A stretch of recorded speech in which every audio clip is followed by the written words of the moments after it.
Okay, so we're going to start section 3.7, which is variation. And these are applications or word problems. I know, everyone's favorite. But I don't think these are going to be that bad.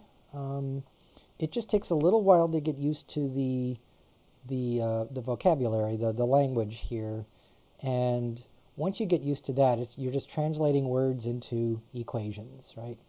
So the first thing, if you see something like this, y varies directly as x, or y is directly proportional to x, that just means y equals k times x, right? So k is just called the constant of proportionality. Oh, I have that here. K is called the constant of proportionality, right? So directly, when you see the word direct, right, it just means multiply. Multiply k times x, right? On the other hand, if you see y varies inversely as x or inversely proportional to x, right? So the word inversely, when you see inverse, it's y equals k divided by x, right? So now you're dividing by x, right? Okay. And in some problems, you might have that y varies jointly as both x and h. And if that's the case, or y is jointly proportional to x and h, then y is just k times x times h, right? But it can get more complicated, right? You might have that y varies jointly as x squared, so y is k times x squared, but then it varies inversely as w cubed. So again, when you see inverse, that means to divide by w cubed.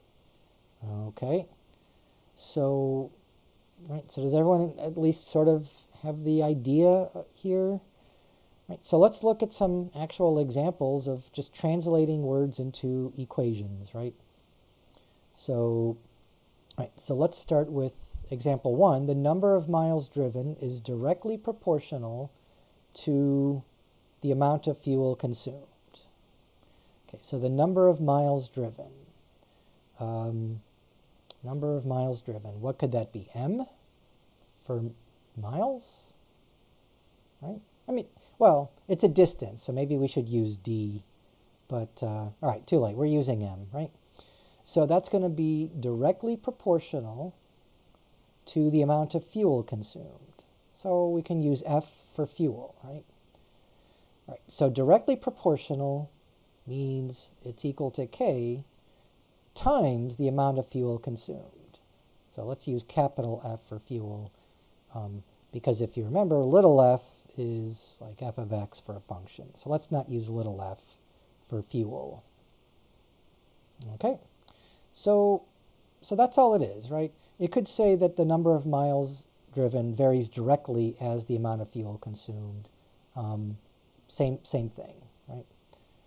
So example 2, right? Now we have the time, so t for time. So let's do t for time here. Required to travel a specified distance is inversely proportional to the speed. Okay, so inversely proportional, right? Remember, when you see the word inverse, it means we're going to divide, right? Not by k, right? K is always multiplying something, right?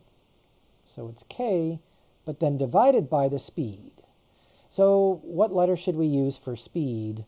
You might think S.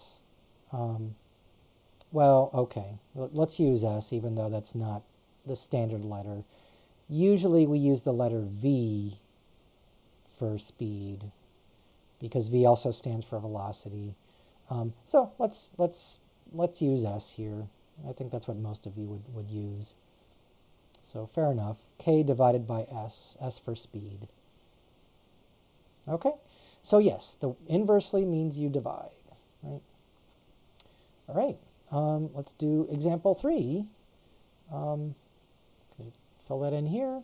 So example 3 says that the volume inside a sphere, so the volume inside a sphere varies directly as the cube of the radius. Okay, so volume, that's just V. Varies directly, so that's going to be K. So directly, not inversely, but directly means we multiply. by the cube of the radius. So we're not multiplying by r. That would be if it would be very directly as the radius, but the cube of the radius means r cubed, right? So r to the power 3. Okay? So I think that's all it is, right? And then finally, example 4. I'll try not to use red. I'll go a little bit lighter than that. So the power, so P for power, the power produced in an electric circuit varies directly. So again, that's going to be multiply. So K times the square of the voltage. So what letter should we use for voltage? V comes to mind, right? V for voltage. So this is going to be K times V, but be careful, right? It's the square of the voltage, so we need V squared. And inversely as the resistance.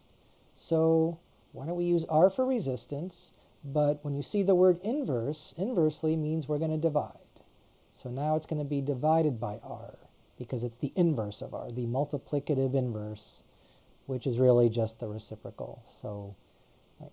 So that should be the equation for example 4. So I hope you're catching on. I hope this is, it's just using, again, directly means multiply, inversely means divide. Again, you're never dividing by K. Notice K is never in the denominator. K is always in the numerator. So keep that in mind. Okay, so let's do a few more examples. We have y varies directly as x, and we want to find the constant of proportionality k. All right, so example 5. Example 5. So first let's write down the equation. Y varies directly as x. That just means y equals k times x. Now in this problem we want to find k. So notice they give us some more information. They tell us that y is actually equal to 300, right? And x is equal to 25. So the only thing we don't know is k, right? So 300 is equal to k times 25. So we can just divide both sides by 25. And 300 divided by 25 is 12, right? And the 25s cancel. So we have our answer, right? K is equal to 12. So that's k. And in fact, what we can also do is rewrite the original equation. Instead of y equals k times x, it's going to be y equals 12 times x, right? Okay. So that's example 5, right? So example 6. So now n varies inversely as the square root of L. So n varies, so that's going to be k, but since it's inversely as the square root of L, it's going to be divided by the square root of L. So the square root of L. Okay, so that's the equation. That's k. And now we need to find k given this information. The information they give us is that n is equal to 3. Right? We don't know what k is yet. And L is equal to 256. So don't forget it's the square root of L, or the square root of 256. Okay. Now, the square root of 256, I believe, is 16. You can check that on the calculator. So this is just k divided by 16. So let me just write that up here. 3 is equal to k divided by 16. So how do you solve for k? Just multiply both sides by 16. 16 times 3. So here the 16 cancel. And then 16 times 3 is 48. So that gives us our answer, right? K is equal to 48. Right? And in fact, we can then rewrite the original expression here as n is equal to 48 divided by the square root of L. Right? They didn't ask for that here, but that's coming next, right? So keep that in mind. Okay, so one more example. For the following, we want to use a variational model to find an equation and then solve the equation to find the unknown value. So in this example, we want to suppose the distance an object falls is directly proportional to the square of the time. If an object falls 64 feet after 2 seconds, find the object the distance falls after 9 seconds. Okay, so let's start with the first statement here. Suppose the distance, so distance, we'll use d for distance, I think. So d for distance is directly, so that means multiply, right? K is your constant of proportionality, the square of the time. So not t for time, but the square of the time will be t squared. Okay? So that's the equation. All right. So once we have the equation, now the second statement says if an object falls 64 feet after 2 seconds, so 64 feet, what is 64 feet? That's a distance, right? That's a d. So d is 64. Right? We don't know what k is. And the 2 seconds, that's your t. That's time, right? So t is 2, but don't forget we have to square it, right? So 2 squared is 4. So k times 2 times 2 is 4. And we can solve for k pretty easily. Just divide both sides by 4. 64 divided by 4 is 16. So that means k has to be 16. Right? So what that means is the original equation then can be rewritten as d is equal to 16 times t squared. Right? So I just changed k to 16. All right. So now we want to find the object the distance falls. I think that's backwards, right? Find the distance the object falls.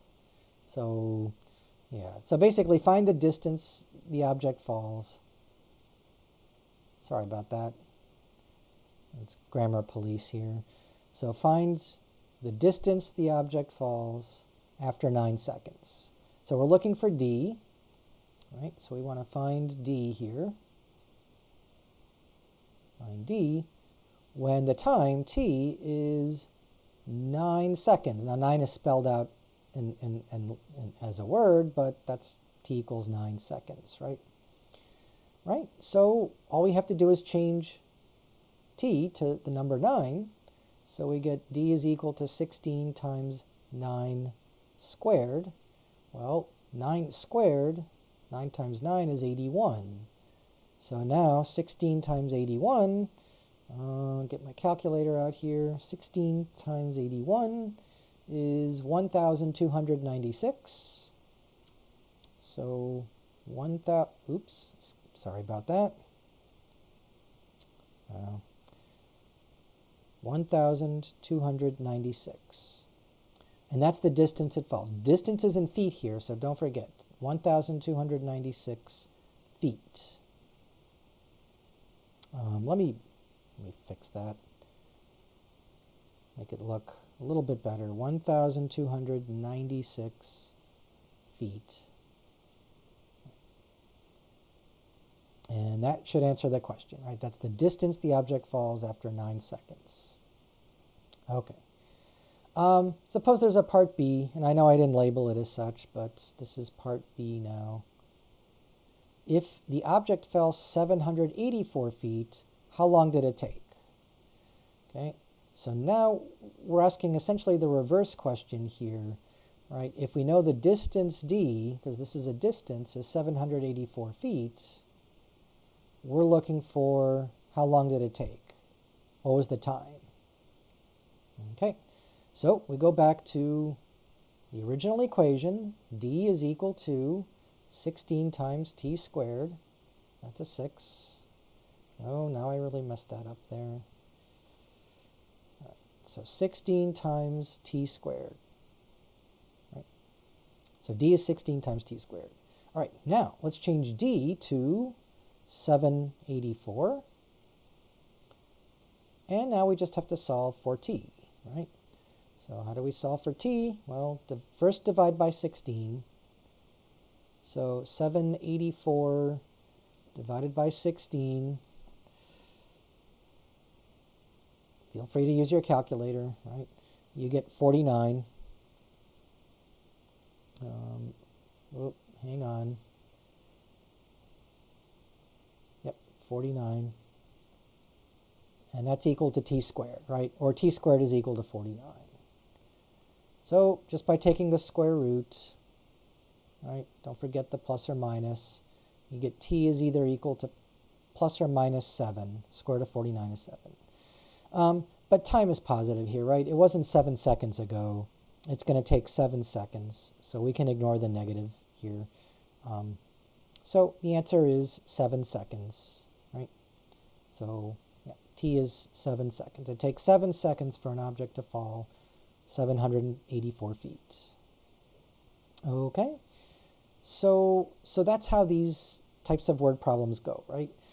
Let's go through this again, right? You start with the equation, right? You write down the equation as a proportionality, just using letters, and don't forget k is usually your constant of proportionality, right? Then you plug in the numbers they give you, and that allows you to solve for k. Right? Once you have k, you now have a formula for d in terms of t. Essentially, you think of d now as some function of time, and this is the function, right? It's a quadratic function, right? And now, if they say t is a certain value, you can find d, as we did here, and right in the first problem here, and then in part B. So this was part A, right? Part A. Part A. And then for part B, it was the reverse. Part B, they gave us d, right? And we had to find t, right? So you plug in the number for d, and then you solve for t. Right? So that's all this is. Maybe we'll do one more. Okay, so last one, example 8. Suppose the yield on a bond varies inversely as its price. The yield is 4% on a particular bond whose price is $60. Find the yield for an $80 bond. Okay, so yield. I guess for yield we can use the letter y. Right, so this is part A. Y for yield. And it varies inversely as the price. Inverse means divide. So k divided by price, we'll use p for price, right? P for price. So that should be the equation. Y varies inversely as the price. Okay. Now, what else do we know? We know the yield is 4%. So 4% is really a decimal, right? 4% is really 0.04. On the other hand, in this problem, it doesn't really matter. If you want to use p for, the yield is the percentage, right? So if the yield is 4%, why don't we just say y is 4? So this is in percentage, not as a decimal. So if y is 4, then p is $60, right? So let's replace y with 4 and p with 60. So we can find k, right? So 60 times 4 is 240. 240. So k is 240, right? And I know my 4 looks a little bit like a y. Sorry about that. Right? So if this was the original equation, now that we know what k is, we can replace k with 240. So y is going to be 240, and then it looks a little bit, Yep. So there's y equals 240 divided by p. So that's the equation that we get after we find k. So we're still not done, of course, because now we need to find the yield. We need to find y when we have an $80 bond. In other words, when p is equal to 80. So all we're going to do now is replace p with $80. And if we do that, we get that y is equal to 240 divided by 80, which is equal to 3, right? So the yield is now 3, but be careful, 3 what, right? 3%, right? 3%, right? Not 0.03, because remember we decided not to change these to decimals. So y is in percentage now, right? Okay. All right, part B. Now, right, so we're dealing with the same formula here, right? Y is still equal to 240 divided by P. Let's try that again. 240 divided by P. And now we want to find the price. So now we're looking for P when the yield is 7.5%. Okay, so now if the yield is 7.5%, right? So y is 7.5, then we need to find P. Okay, so let's replace y with 7.5 equals 240 divided by P. So if you multiply by P on both sides, you get 7.5 times P is equal to 240. And now just divide by 7.5. Right, so these cancel. And that tells us that P, which is the price, is equal to 240 divided by 7.5. So 240 divided by 7.5 is, 32. 32 what? Right, $32. These are in dollars here. So let me fix that. So that means if the yield was 7.5%, the price had to be $32 for that particular bond. So I think that answers the question, right? Part A, the answer is 3% for the yield, because find the yield. And then for part B, they're asking for the price, and the price is $32. So I hope that helps. So that should be 3.7 variation.